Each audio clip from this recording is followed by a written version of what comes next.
हो दर्श दिखा जा, भक्त खड़ा बहकावा जोड़ के। तनी माई हो दर्श दिखा जा, भक्त खड़ा बहकावा जोड़ के।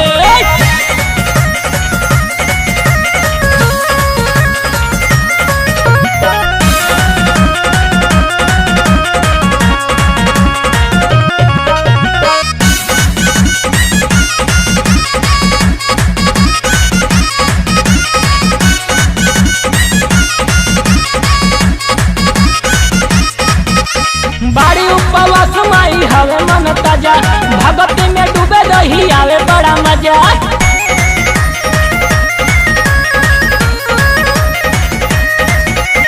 बाड़ी उपवास माई हवे मन ताजा, भगती में डूबे रही आवे बड़ा मजा।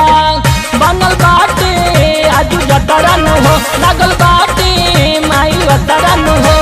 छोड़ का साना चाद मैया बघवाया अपन छोड़ के। तनी माई हो, तनी माई हो, तनी माई हो दर्श दिखा जा, भक्त खड़ा बहकावा जोड़ के। तनी माई हो दर्श दिखा जा, भक्त खड़ा बहकावा जोड़ के।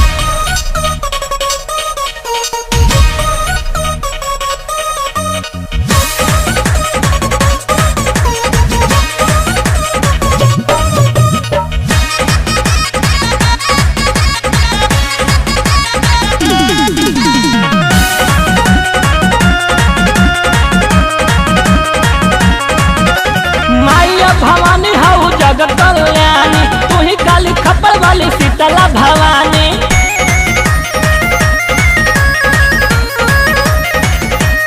ए हो माइया भवानी हऊ जगत कल्याणी, तू ही काली खप्पर वाली शीतला भवानी। चम चम के माई अचरन हो, गले सोहे माई गजरन हो। बाड़ी निक तू लागल मैया ललकी चुनरिया ओढ़ के। तनी माई हो, तनी माई हो, तनी माई हो दर्श दिखा जा, भक्त खड़ा बहकावा जोड़ के। तनी माई हो दर्श दिखा जा, भक्त खड़ा बहकावा जोड़ के।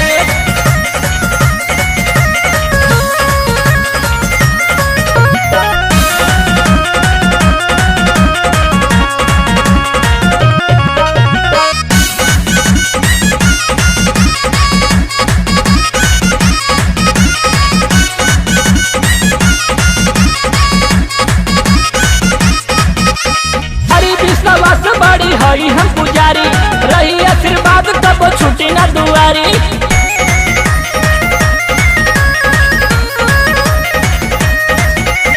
बड़ी विश्वास बड़ी हई हम पुजारी, रही आशीर्वाद तब छुटी ना दुआरी।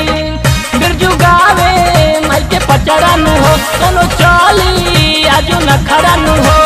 सभाजित ब्रजलाल के दर्शन दे दा दिलवा खोल के। तनी माई हो, तनी माई हो, तनी माई हो दर्श दिखा जा, भक्त खड़ा बहकावा जोड़ के। तनी